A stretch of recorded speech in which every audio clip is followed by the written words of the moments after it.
Hi, everyone. Welcome back to another episode of VCTV, which is the Venture Capital TV, and it's from LaToken. My name is Sunny Mohanty. I'm the host and moderator of the episode today. And today we're going to discuss about future of work and education. I have guest speakers from India, Singapore, and Florida, who's going to be joining us soon. So it's a very interesting. I can Gary is here. Let him in. Okay, Gary is here. Great. So we have all the speakers, full house. Very interesting topic about future of work and education. Education and work obviously goes hand in hand. This is work is also a very significant part of our lives because without work we obviously human beings can't survive. So let's talk about this two aspects which has a lot of significance in our life. Education obviously takes a lot of importance, has a lot of importance in our lives, be it primary education or secondary education or any adult learning, professional education. And then from education, after we graduate, postgraduate or whatever, then we move to start a career like our job and everything. So these two are very important aspect of our lives, but it's going to significantly change. Yeah. That's what I read on the article published by WEF Davos. So Davos was held digitally. So once upon a time, I was physically in Davos, attending all the conferences and everything. But this year, I watched Davos digital, which is sitting in Singapore. I was watching Davos, all the conferences digitally and listening to them as well. So it's very interesting times that we're living in. We in 2020, we thought probably this is going to be short term. The COVID pandemic is going to get over and we go back to the normal. But it doesn't seem like we're still having conferences online. I think in 2021, what I've seen, even not only startups, but also enterprises, big companies, tech companies, they have also started following the same steps. They're having conferences online and networking sessions online. So it seems to me that this is going to be the future of our generations to come. So it's a very important topic as well, because if it's going to change the we will our future generations are going to get educated, how we are going to work in future, what kind of skills are needed, reskilling, upskilling. It's very important aspect to discuss today on this topic, on this episode of VCTV. Hence, we have very experienced speakers today who have worked, invested in this space to discuss their experiences and share insights with our audience generally. Before I start introducing my speakers, let me introduce myself. My name is Sunny Mohanty. I'm the regional director of LaToken based here in Singapore. And I host VCTV, which is this platform where I connect speakers, and we have startups as well, sometimes pitching on this platform. So I have been digitally connected with everybody in the world, especially the investor community, since over 1 year now. So yes, that's this is a part of my work, and this is the future of work. And we'll like to hear more from our speakers in details, the technologies which are going to be coming into use to make that possible, and everything else. So today in my panel, I have. I'm going to start with the lady first on my panel, Vandana. Hi, Vandana. Welcome back on VCTV. How are you? Please introduce yourself and we go from there. Thank you. Yeah. Hi, Sunny, and thank you for having me back here on this panel again. And happy to see Gary, Farhan, Saurabh, and the other gentleman, I forgot his name. I would like to introduce myself. I have been in Singapore and Jakarta for 15 years in banking. I had my own family office fund there. This is my 6th year back in India. I did some investments and I went back to advisory. Currently, I'm connected with 200 investors globally. I call myself a global entity because we also pick up global deals from all over the world. In terms of sectors, we are sector agnostic. And we do typically a $1 million to $25 million. And thanks for having me here again, and looking forward to talk on this topic, future of work in education. Fantastic. Thank you, Vandana, and welcome back on VCTV again. So next I have Abhishek, who's joined my episode, my session for the first time. Abhishek from Vikareen. Yeah, Vikareen. Sorry, I didn't pronounce it correctly. Welcome to VCTV. Abhishek, please introduce yourself. Thank you. Yeah, so thanks, Sonny, for the invitation, and thanks for all the audience who will be watching this. This is the second time I'm basically attending the session from LaToken VCTV. So I'll talk a little bit about myself and the company. So we are a HR advisory firm and creating the HR tech product on the blockchain based technology. Okay, where we are really solving some real time problem which keep on coming in the area of talent acquisition and regarding to the fraud function when it comes to talent acquisition and background verification. I come across with 17 years experience with working with Fortune 500 organization, being at the national levels, uh, and few of the bigger organization to whom I have consulted in their large HR transformation program. So that's about me. Look forward to this session. Thank you, Abhishek, and welcome. Yes, HR tech is a big part of the topic today. Yeah, thank you so much and welcome. Next, I have Saurav, who I really like the way Saurav has bracketed his name, Saurav, in a sort of people, because I understand from Saurav that people were unable to pronounce his name. That's a good way. Nice one. Saurav, welcome back from our ventures. Please help introduce yourself, including your name. Thank you. So I am Dr. Saurabh Bhatia. I'm based out of Pune, India. I run an investment banking advisory firm, and I'm also associated with our ventures. We typically help using funds for startups, and the range is anything from the friends and family circle range to up to $25 million. And we have about 29 partners overall, and almost about 900 active investors on our list. So typically, we receive more than 500 applications from startups every month, to which we drill down to about 5 to 6 new ventures to be funded every month. Thank you. Okay, thank you, Saurav, for that intro, and welcome back to VCTV. So next I have on my screen is Farhan from Meet Ventures. Hi, Farhan. Welcome back. Long time. How are you? Hi, Sunny. Can you hear me? Yes, we Yeah. can. Hi. We Hi. can. Yeah. So, yeah. Thank you. Uh, thanks for the invitation. Meet Ventures is a corporate innovation firm. So we focus on the Southeast Asia market, and typically we specialize in accelerator programs for MNCs and governments. In terms of incubation, we do also incubate. And so we focus on education, technology startups, and property technology startups.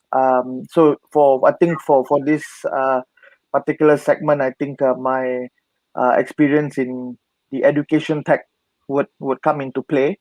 And so outside of Meet Ventures, I sit on the committee of the Singapore government's board for applied education.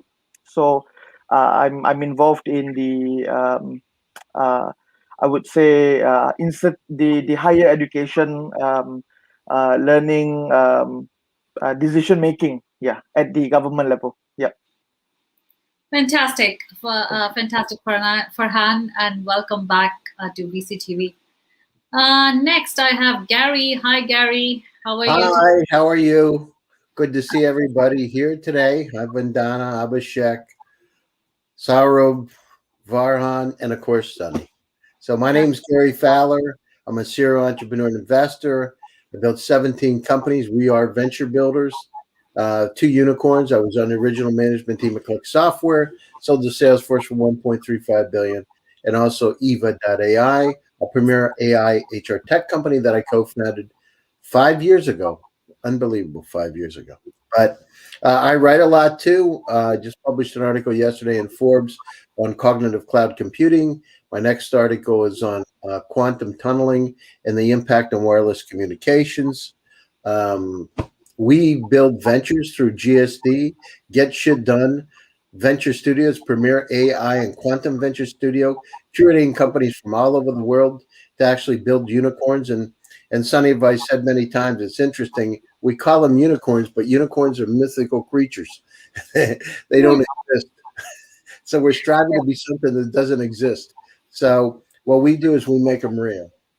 We are based in Silicon Valley, and we look for the best AI and quantum companies that truly want to go global. So it's great to be here, and it's great to see all your smiling faces. Thank you, Gary. Thank you so much for that intro. Great. We all set with the introductions of our speakers, and we're talking about future, our future. Future of work, education is our future. So I'd like to start with Vandana with this question. So how has this pandemic fundamentally changed the education? And what does the future hold? What does the future look like? I mean, globally, it's a global pandemic. It's affected the way we live, the way we work, the way we study. So yeah, let's start with you. So, Sunny, I mean, the pandemic has changed everything, including work, including education. Everything has become totally digital. Our events, our schooling, even our jobs. So I will give a small example here. In India, when we had the demonetization, we were skeptical to learn how to do the transfer of money via Paytm. And once we, realize that it is important that we have no other way out and we have to use these technologies, now it is so handy that we feel that, it is good that demonetization happened. It taught us a good technology. Similarly, I remember when COVID started, many people didn't know how to use a platform like Zoom. And they were skeptical as to how to use Zoom and AirMeet and all these other platforms. If you remember, the first time we started streams also, we had all kinds of things happening, and now we are so used to this platform as well. So, human mind, it's just the way we, adapt things, and we have to just switch and learn everything around us and be more progressive, I feel. So that is what has happened currently with all the work and education around us. Of course, in online education has impacted the children a lot. But, there are many schools that are doing it in a very organized fashion, wherein the children are actually enjoying the online school and they are able to focus more. Of course, the sports activity have reduced in that manner, but even if you see working mothers, they were having a challenge in, coming back home and cooking, and then, leaving, before leaving home, they had to cook and make all the arrangements. Now, working mothers can sit at home and do the work and, have these kind of facilities are available online. Like we have also connected globally. You are from Singapore, Gary is from Florida. So I feel, we all need to change a bit and adapt this technology. We have seen a lot of AI and machine learning things coming up to help us adapt in our work and our education line. So this is, Thank you, Vandana. So talking about working mother, you brought a topic which probably is a little controversial, as you said, that it has helped you working from home with your children. But what about those working mothers with young children? How they're coping with the pressure? What do you think about them? See, I feel the mothers, uh, having babies and young children, they were dropping them to creches or, those entire daytime, places where they had to leave their children and go for work. At least now at home, they can manage both. Taking care of the baby as well as the work, and there are other family members that are helping around, I'm sure, who can also take care of the children. So I think, see, humans like to go out, they want to interact, they want to be social. Typically in our line, we can close deals on a breakfast meet or a dinner meet, because that's how it happens here.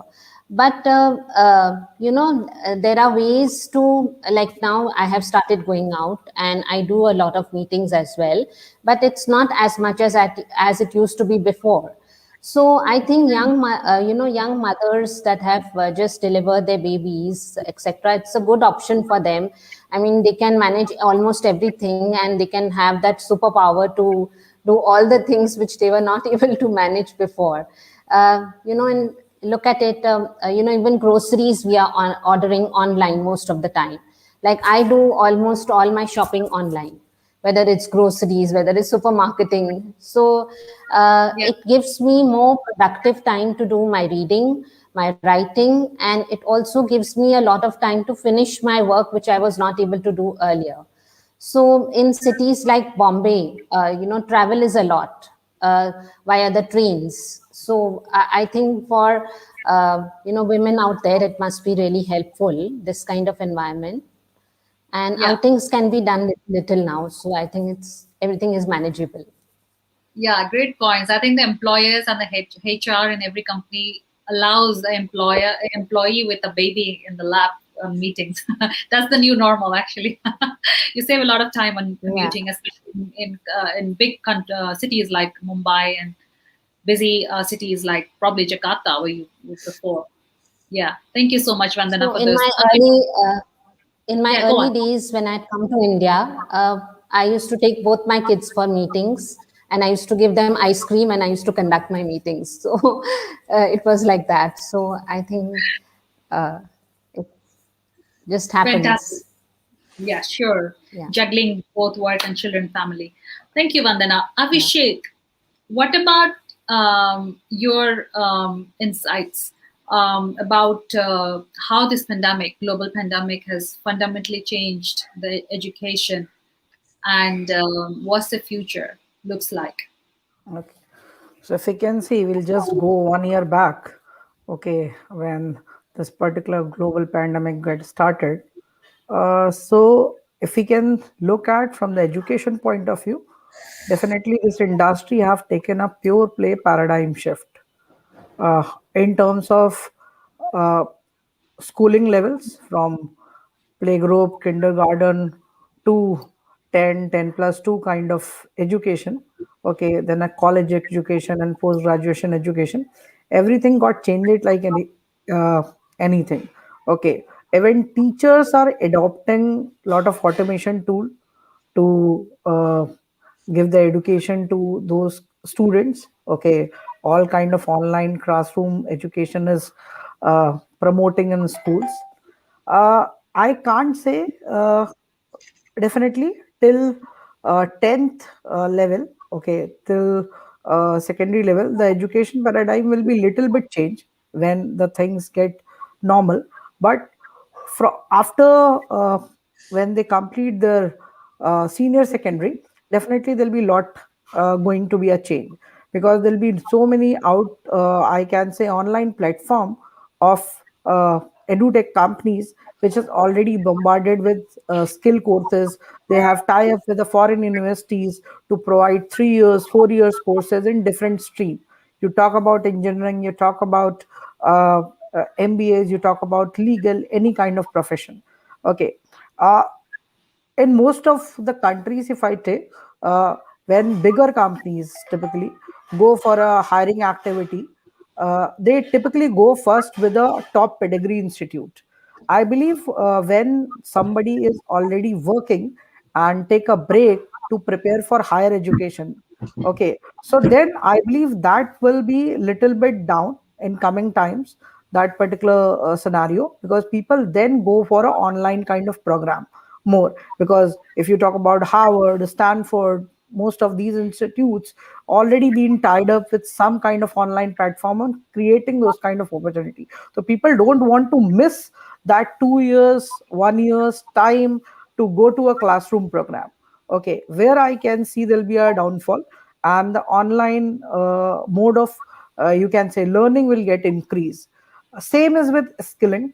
So somebody need to learn Python or any kind of Node, Angular, any kind of technology. They typically go to campuses or the institute to learn those kind of skills. But you'll see even lot of people in their LinkedIn profile, you see people add their certificate, either they have done it from Coursera, they have done from Upgrad, Vedantu, whatever. Okay, so somehow that business will keep kept on increasing. If I talk about what things will change, definitely it will also increase the job opportunity. So schooling is typically an extended feature which will be coming on. Most of the education is being outsourced, the way I am telling, offline versus online. School will be act as a learning hubs and learn as you go. So basically the online program will teach you you will be sitting anywhere in the world. Okay, you are able to learn in some of the platform, and definitely it will create a bigger job aspect for the people. Because when the company go for a pure play education thing, they will also go for a certification program kind of thing. So they consider those kind of skills. And if I talk about this year experience, I have done my overall campus recruitment through a virtual program. We hired around 30 people during basically from tier 1 colleges this year in India, tech plus non-tech, and all are basically through virtually. So definitely lots of cost has been saved during this program, travel cost and other cost, and a lot of things get changed. So definitely it's a good learning Great from the points. future. Great points, Abhishek. So, does that mean that the overseas travel for higher education, like especially from India, a lot of people after they complete their maybe bachelor's, they go for masters or for after their school. So that's going to stop because this That's not university is purely going to stop, but you can see a decline. There'll be maybe 10-20% decline in that particular percentage, but that not going to be stopped. Okay. Somebody right. who understand the you can say value of a classroom program, and somebody able to understand what virtual program will give a benefit. So that's basically definitely we'll see a little decline, not a very high decline. So, okay, as per you, the universities are not going to come to our screens, but we still have to go. Right. Yeah. Okay. Awesome. Thank you so much. Farhan, over to you now. Yeah, hi. Thank you.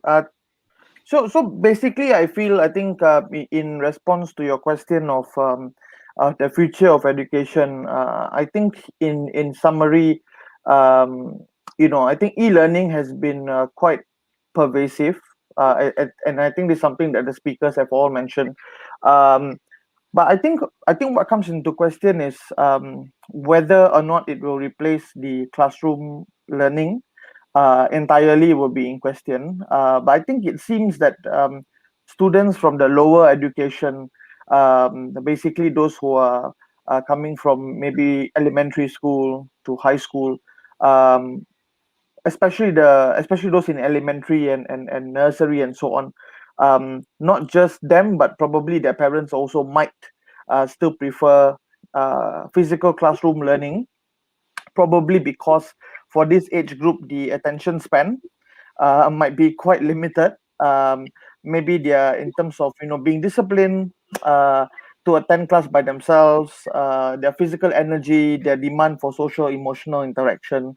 I think all this comes into question. So whether or not abolishing physical learning still remains to be seen. But I think what we've realized is when countries come out of lockdown, wherever you come from, the first people who tend to jump for joy are parents, especially those with young children, and the kids themselves, right? And I think in the United States, I think President Joe Biden is arranging that, for teachers to be vaccinated and so on. And I think parents are looking forward to that, maybe for the reasons that I've mentioned. Um, and this is also similar to Singapore. Now, for education of higher education, I think online learning seems to be more better accepted, probably because adults are more adaptable and to online learning. And I think the online education seems to be more possible. But however, feedback from students who are returning to universities is that they still do yearn for to come back to university to learn. So I think probably in the future there might be a mixed uh, learning, especially by universities who have physical campuses.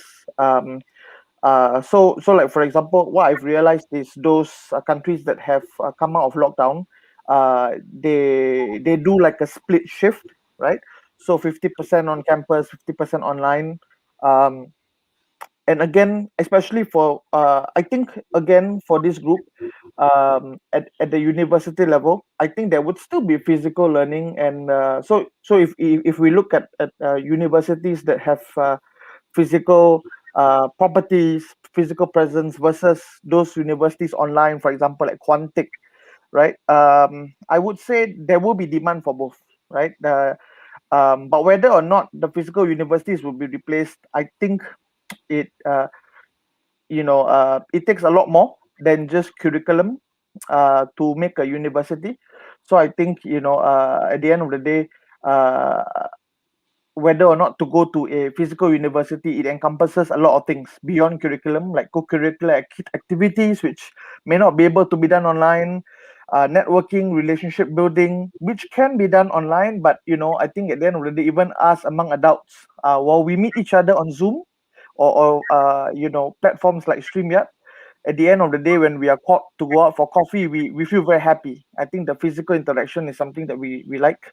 And also, I think the other thing about university is the experience of in-campus accommodation, because I think that forms a person as well. Yeah, and so on. So I think this I think in summary, the future of education, um, online learning will continue to be in place, at least for the next 2 years or so. A very ingrained part of education. um, if not part of the curriculum, it definitely will be a very it will be an existential contingency. Yeah. So does that mean that the cost of education is going to go down? Because obviously, as you know, in Singapore itself, the schools, the private schools, are very expensive. So if they go into a hybrid model, eventually the schools, do you think the cost of education, the higher education, or the secondary education, is going to go down? Yeah, I think that's an excellent question, Sunny. And I think this has been I think just now you used the word while Vandana was talking, you used the word controversial, right? For working moms. I think this is probably another controversial topic, especially because I think many of us as parents, we pay big bucks for our kids to go to university, and we'll ask ourselves, hey, my kid's in his room or her room studying, and why do I still need to pay so much, right? Yeah, But yeah. yeah, but I think from what I understand, in many of the in many of the universities, as I've mentioned, I think universities are holding their position. They're holding on to their position since the last 12 months. That you know it's actually beyond curriculum. So I think that, which is why the universities are basically slowly trying to get the students back on campus, at least for a 50%, uh, 50% of the time. But I think the other argument by faculty is that they are putting in a lot more effort now to enable classroom learning. because I think the professors would have to prepare on time. They have to prepare the breakout rooms or whatsoever. So I think especially when during the time when they had to face when they had to I would say they had to shift from physical to online learning. There was a lot of materials that they had to prepare. So and as I mentioned, it goes beyond curriculum. So I think, and also it goes into question. I mean, at the end of the day, when you provide a person an opportunity to be, for example, to enter one top schools in the US or in India, and versus a online institution, I think there's still quite uh, I would say a preference to go to a university, right? With a brick and mortar kind of setting, probably because of its I would say because of its legacy, because of its alumni and so on. So I think those are still things that probably support the existence of universities, and I think that's what universities are maintain the importance of maintaining their price probably. Right, right. So this is a question. Thank you, Farhan. This is a question for Gary. With the AI-based learning and AI technology, which promises to obviously replace many frontline workers, so do you think AI going forward, it's going to be a AI-based learning where it's going to probably cut down on 50% of the teachers or the professors in the universities? And because of the blockchain technologies, all the learnings can be traced and tracked. The exams on the blockchain technology is a single source of truth. So if these technologies come into play, and these technologies obviously claim, obviously they're proved their so as to say their importance and their value. So why do we need to pay teachers and professors, because they're highly paid people as well? And also, what's the need of having all that infrastructure but not generating enough revenue if half of the education is online and maybe half is physical? So what do you have to say to that, Gary? Gary, you're on mute. That's a big question, and I have about 6 of them. So let me take them. So let me look at where we are today. The situation is, how has our life changed in the last year? Well, if I would have taken, I never would have thought a year ago that I would have this mask and go into, I wouldn't have been able to go as a worker into a bank with a mask that would have thrown me in jail. Now the situation is I have to wear them.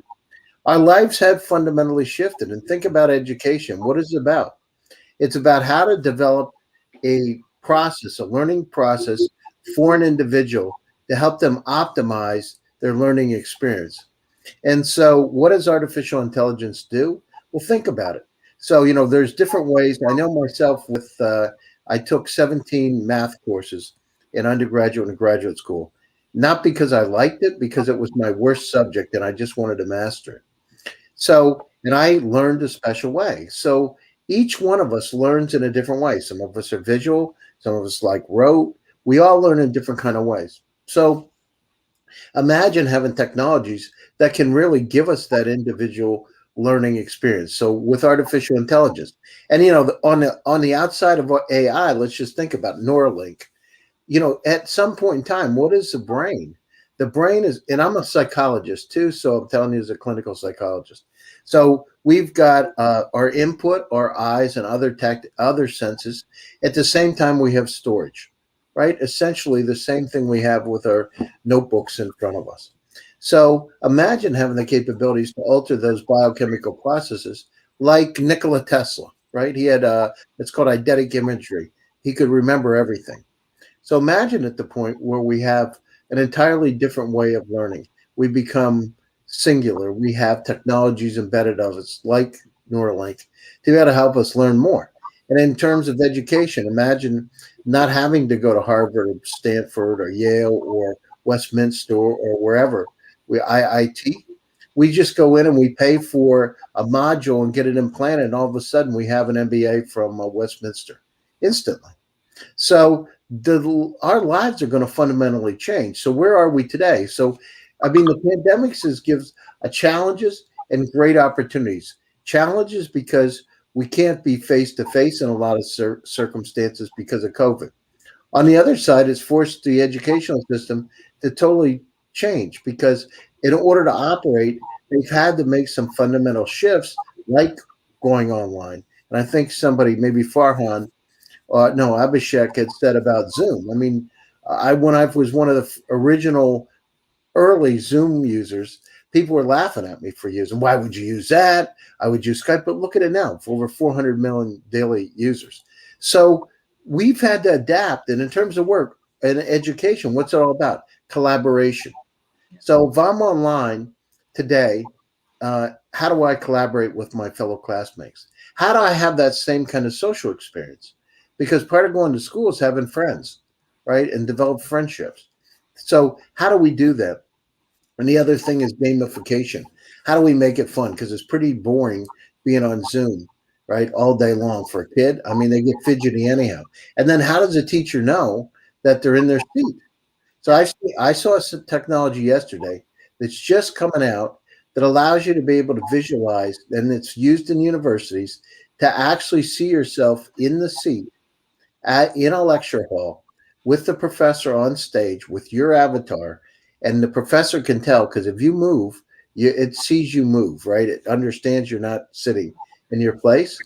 So those kind of technologies, these technologies, it's like Tron, right? A long time ago was a movie called Tron. You become part of the game, and that's what's happening. And so, the pandemic's not going to be over for another year and a half, 2 years plus. I mean, we can say, and I predicted this at the beginning of this pandemic based on the chart of the Spanish flu.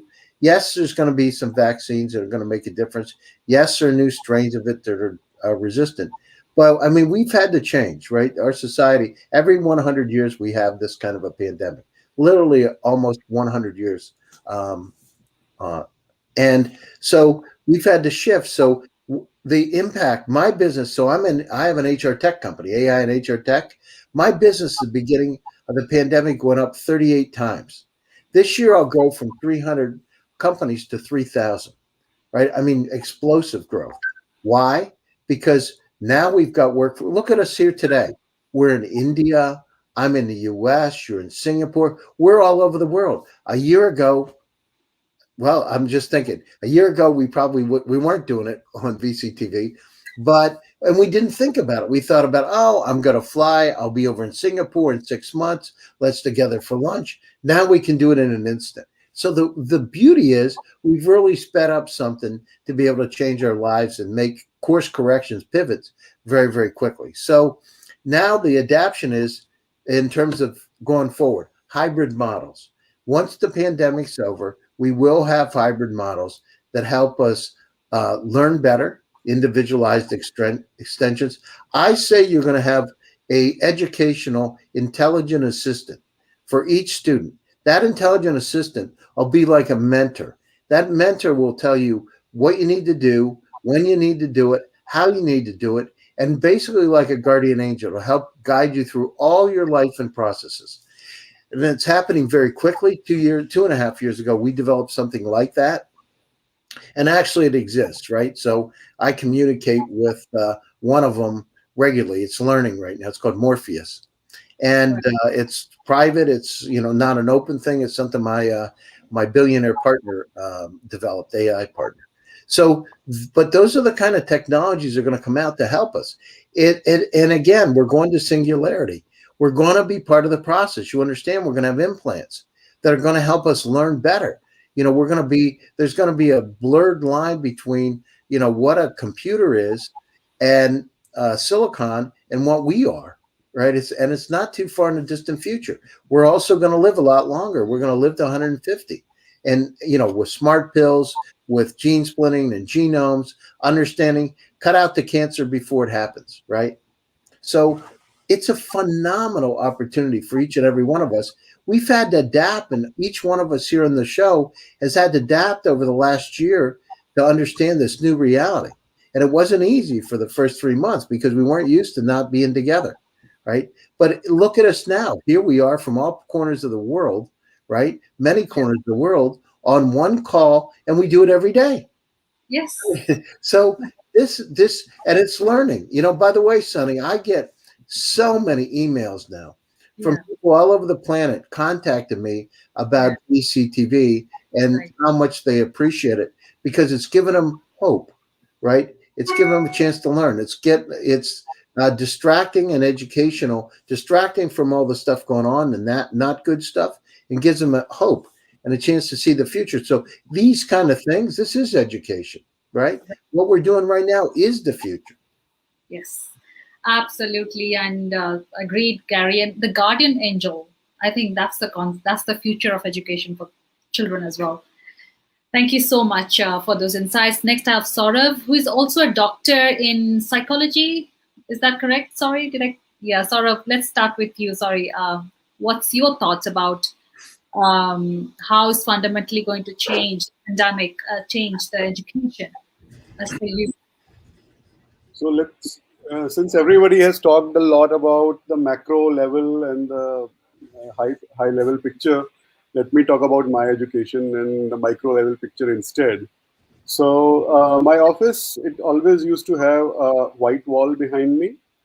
But just about 2 months ago, I called the building concierge and I told him that I want half of the wall painted parrot green. And like he was shocked that who wants a parrot green wall? And I said only half the wall should be parrot green, because now I'm all the time on various, whether it's Zoom or whether it's StreamYard or anything. I'm all the time on some calls. I need a green screen behind me so that I'm able to, put the kind of background that I want to. Don't do it now because I'm working from home today, but that's how. And now anybody who comes to my office, he sees the wall behind me is half green and half white, and they ask me, "Hey, what's this? And why have you got this done?" And then I tell them what's the purpose, and that's the kind of education we are imparting now. Uh, I am building so many new courses now. I am all the time. I'm doing even some live classes sometimes, and of course these kind of the VCTV shows and everything. So now studio kind of settings. I have cardio mic, and I have all this green screen behind me. So all these things are becoming a part of my life, which were earlier a part of probably only a studio or a media professional. So this has come to stay, and this is going to be with us for a while now. So I think that is how at individual level we are getting constantly educated and constantly changed. Now, just one more point regarding the change of education, as Gary has also mentioned. I think I had also mentioned it in some other show, that eventually the examination thing is going to go away, because the students still right now what's happening is the Zoom classes, the Microsoft Teams classes, they have just replaced the analog or the physical version of class. But very soon there is going to be systems in place where the students will be able to interact back with the teacher, not just verbally, but answering the questions and multiple choices or something like that on the go. And this data is going to be recorded. This data is going to be mined for seeing that how much has one particular student, each of them, has understood from the class, how much are they responding to a particular subject. And eventually, this is going to control 80% of their assessment and not the final examination, which happens today.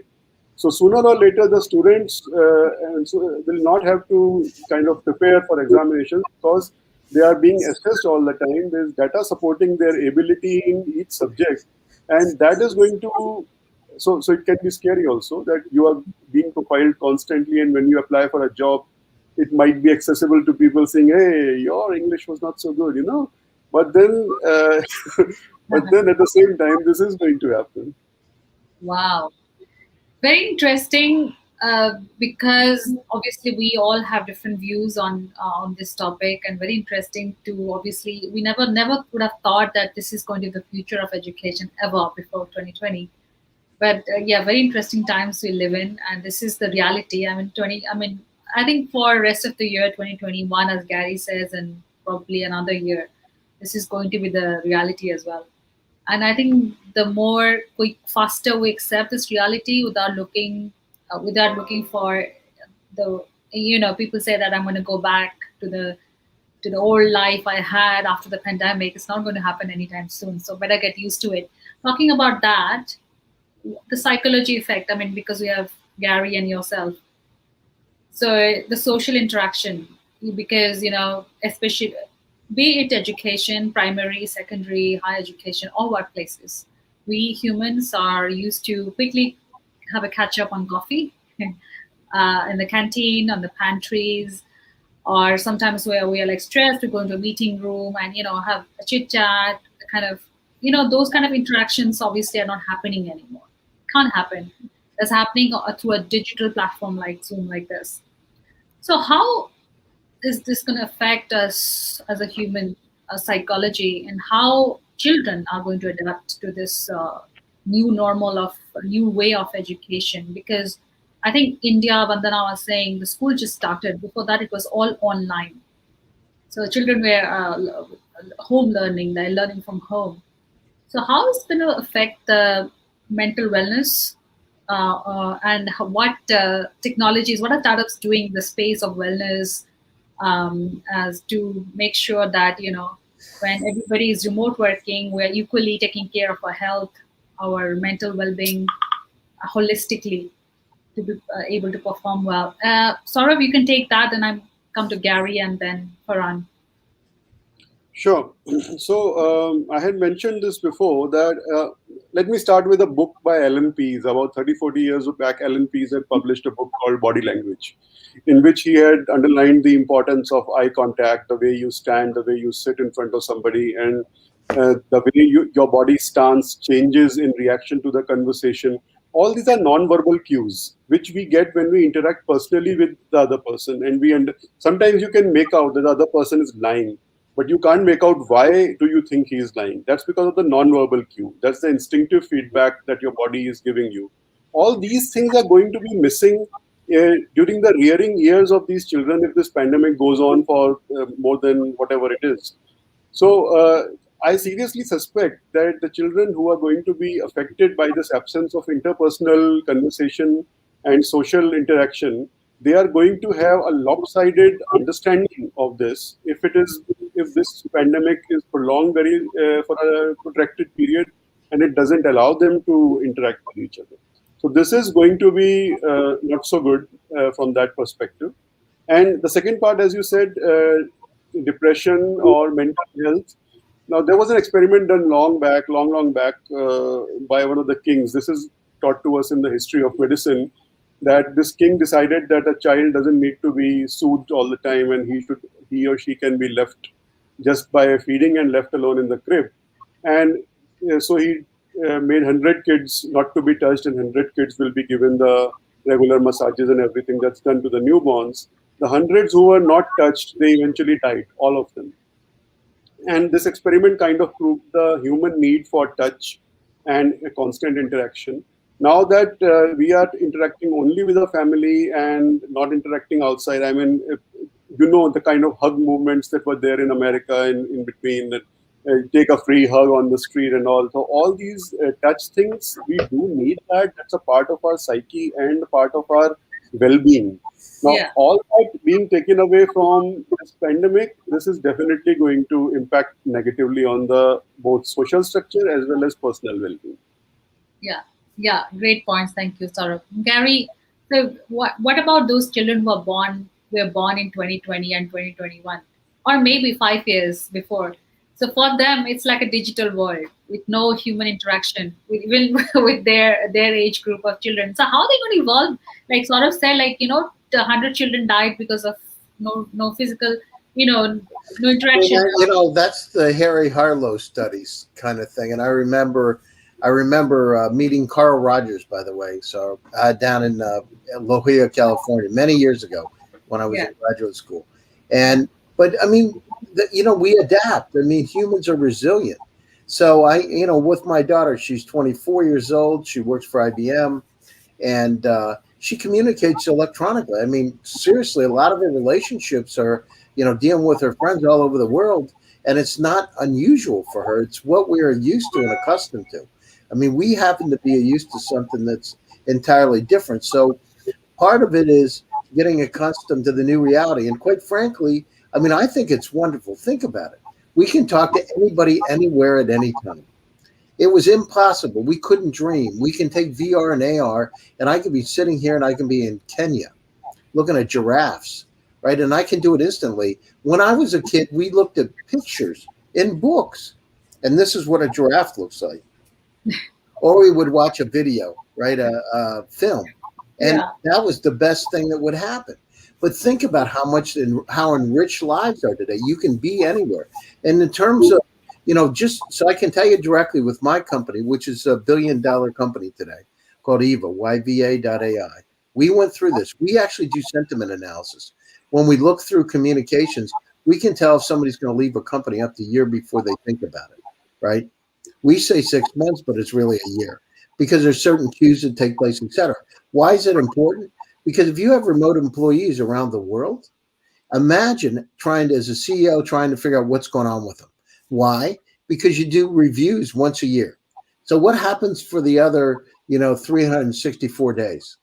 It's like, it's insane. So we need to be able to understand in a moment's notice, real time, what's happening. So if an employee, is not feeling well, mentally not feeling well, or there's challenges with customers or other employees, we can help correct. And I got to tell you, based on, we invented this stuff, as a co-founder, this situation is where the future of work is going to be and education, because we can understand what's happening with that employee at any one time. We do pulse surveys and also analyze communications. And employees like it because it helps them understand where they need to go. We gamify it to make it interesting. So let's say, who's the most active today is sending emails out. And I know it's a simple thing, but you'd be surprised how much it changes behavior. It can go up anywhere from 12 to 15% increase in productivity.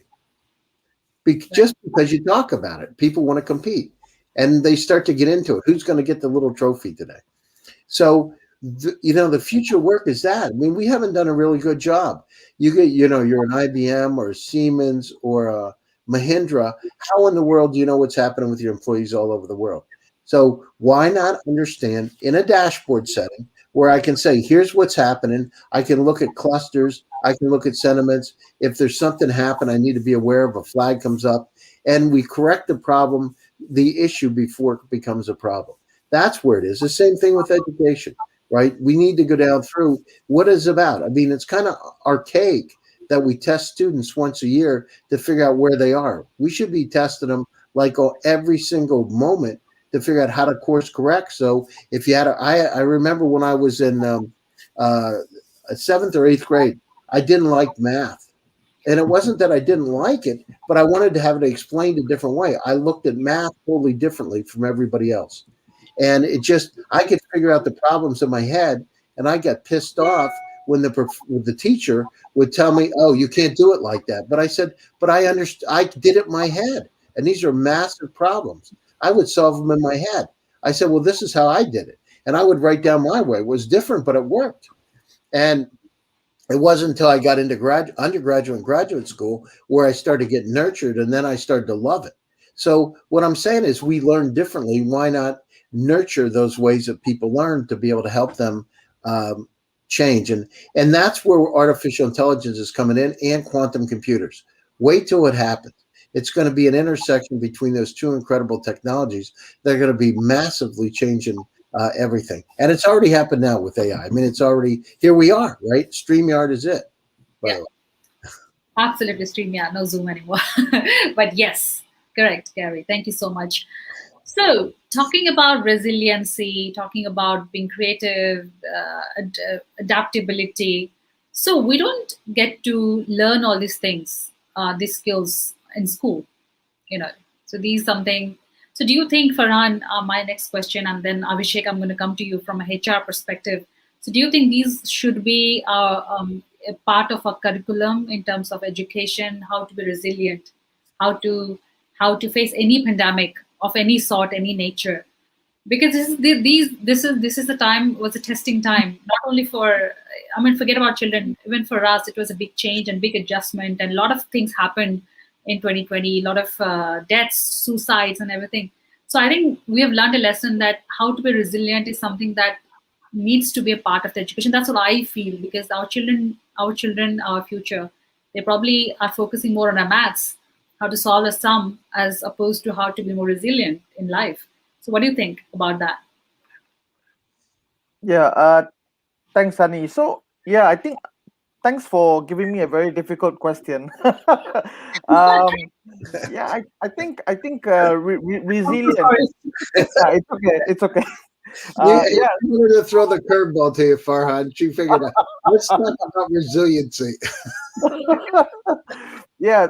Okay, so it's a tough one. I think yeah, so I think when we come to generation, to every generation, so probably like now we have Gen Z, previously was Gen Y, Gen X, right? And we have the baby boomers, and so on. I think every generation would be accused of being lesser and lesser resilient, right?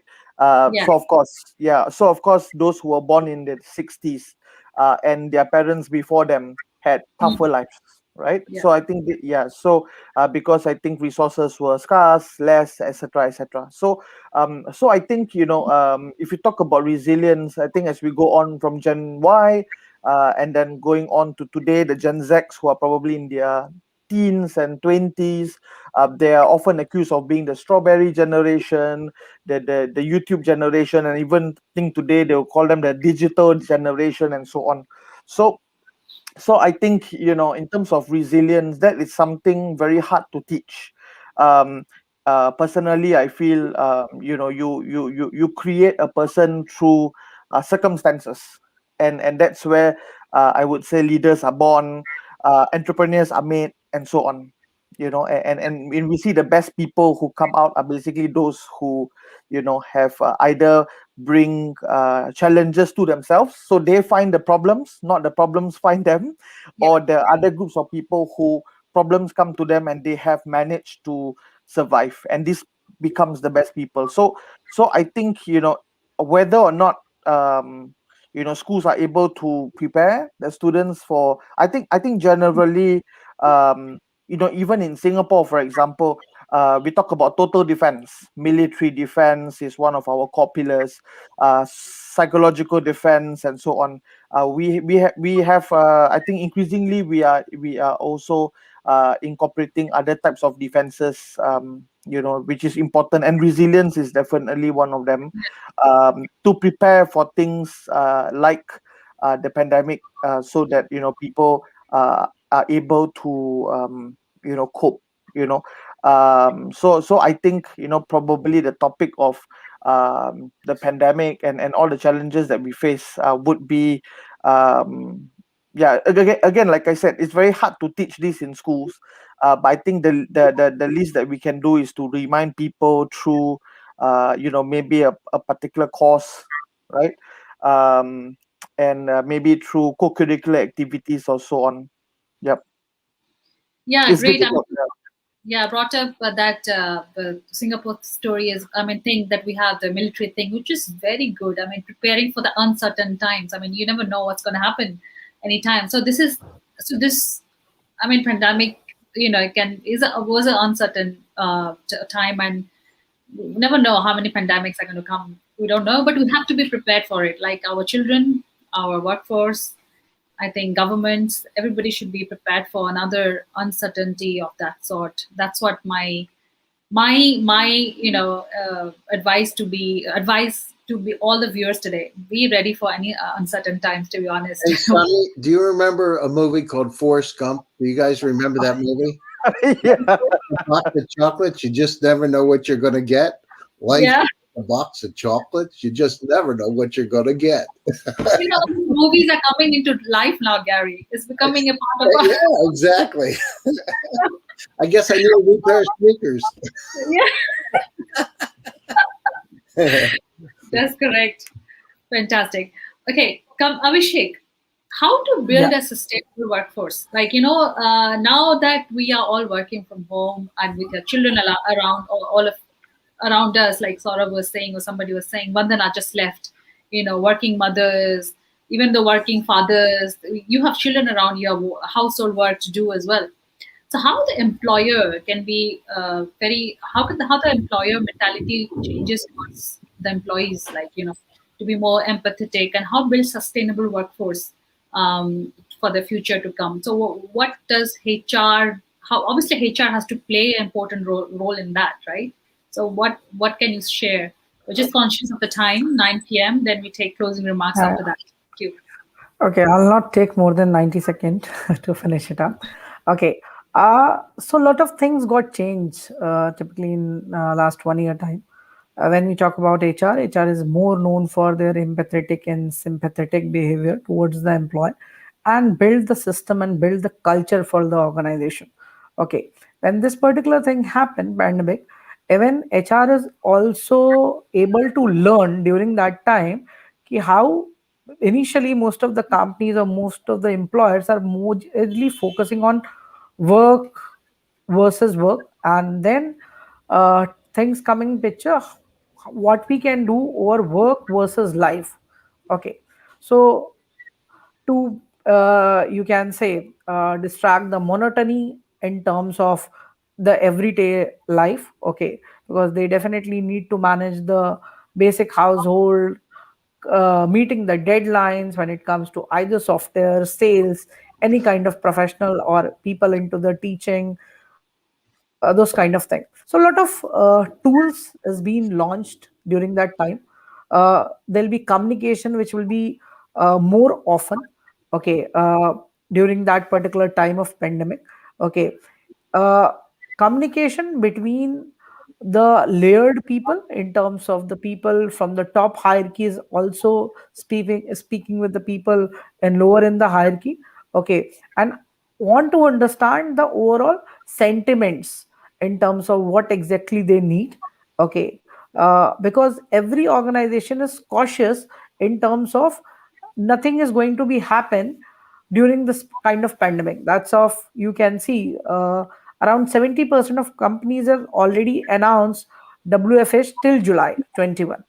Post July 21 we can see if some will again come back to office and see that kind of physical environment what we used to see before March 2020. Okay, but lot of you can say career coaching happen, physical mental coaching happen during that time from the HR or other leaders or from the top people.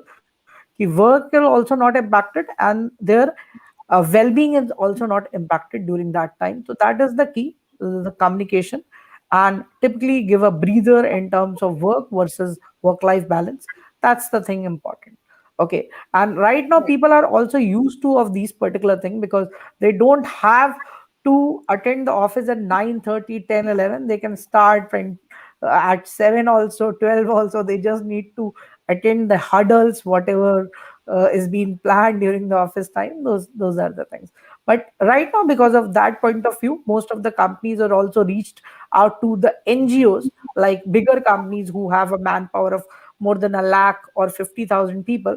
They reached out to NGO ki if any employee have any kind of mental or any kind of those kind of issue, they can directly reach out to them to get the solution. Okay, those kind of things. So a lot of these kind of partnership happened. Lot of startup or can say comes under the umbrella of HR tech only, comes into the employee engagement cycle and multiple those kind of program which will give a insight on cultural building, cultural insight, communication management, all these things. So that's the thing. Great, thank you. Talking about non-profit, I wanted to touch upon that subject as well, but we don't have the time. Sort of. So, closing remarks: how to create green jobs for future, and what are the green jobs? With the closing remarks before we wrap up the show. My dream job would be not having to go to the office, work from home, and get a lot of money. Oh, okay. All right. I mean, it's really when you are starting off in any kind of job, usually having a boss who's hovering around doing a micromanagement is usually not a good idea. And eventually we also grow and become micromanagers with our juniors or our team members. So that kind of culture can actually improve when you don't have somebody hovering around you all the time and is actually measuring you only on your performance, only on what deliverables you are delivering, instead of constantly monitoring how many loo breaks you take or how many coffee breaks do you take. That has become irrelevant. So I Yes. asked green jobs, but you said your dream job, and I know what's your dream job. Okay, I heard dream job, so I said, Thank you so much. It's okay, Saurabh. Thank you so much. thank Farhan, you. how to build a green economy, which includes green jobs? Oh Green. wow! Again, Sunny, you're offloading these big questions, and I only have like 30 seconds, right? Go for it. Yeah. I think in this short span of time, I probably would say in order to have green jobs, we probably got to start. I mean, assuming that we all keep our jobs. I mean, the jobs stay the same. I think it starts with the place that we work. So either it being in the office or at home. I think we have to explore. So the people are the same, but the place where we work have to be greener. So I think that's probably how we can start. So maybe with less use of electricity, using Mm, renewable energy in the office, mm, less paper, more digital. And I think we're already doing that, right? Especially with yeah, in this time of pandemic, in yeah. payment, cashless, etc. So I think it starts at the workplace, and then we will then escalate to the jobs and the roles itself. Yep. Yeah, thank you so much. Vertical farming. I have got plants in my room as well to get a green vibe. Gary, over Yeah, to you. so, I mean, a lot of it has been education. We've seen the impact that the pandemic has had, as I've said several times. With the first time we've been able to see the Himalaya mountains in the last 30 years. So education's part of it, and we understand our vulnerabilities. One of the things that's happened during this pandemic, and we understand how fragile things really are. Here we have quantum computers and artificial intelligence, but we can't get a roll of toilet paper. So we've really had to shift our mentality, and I believe in a real really interesting way we've developed a lot more compassion, but because we've seen the vulnerabilities. And in terms of green, it's just about it's a lot of it's about education. We made a lot of progress with the circular economy, understanding that our population's currently at about 8 billion, went up to 13. How do we be able to optimize farming to get more food out? How do we make the waters cleaner? And the impact of climate, the increase in temperature is going to have on all of us. So the good news is education started, and we do understand our vulnerabilities, and we have taken steps forward. So I'm bullish about that. It's not easy, but we got to start by it's just like recycling, right? Yeah, I don't know about you, but sometimes I don't know which bin to put the plastic in because there's 4 kinds of different plastic if you look at the serial numbers. So part of it is making it, as we say, keep it simple, stupid. Let's make it easy for people to recycle, and people would do it. Or when I was a kid, you used to get glass bottles, and you would get 5 cents back if you took the bottle in. Well, every kid wanted to get those bottles to be able to get their money. So there's other ways to incentivize people. perfect. Thank you so much. We are over time, but it was a very good panel. I hope everybody enjoyed it, and I know Saurav's dream job as well. So that was a funny part, and all the movies coming into life, reality. That's also a fun part. Gary, thank you so much. Thank you, Abhishek, for joining me for the first time on my show, and Farhan again joining me back again. So yeah, I'll be back tomorrow. Tomorrow is Friday. Yes, I'll be back tomorrow on another topic with another set of speakers. Till then, keep watching VCTV and take care of yourself and be happy. Thank you. Bye bye. Bye bye.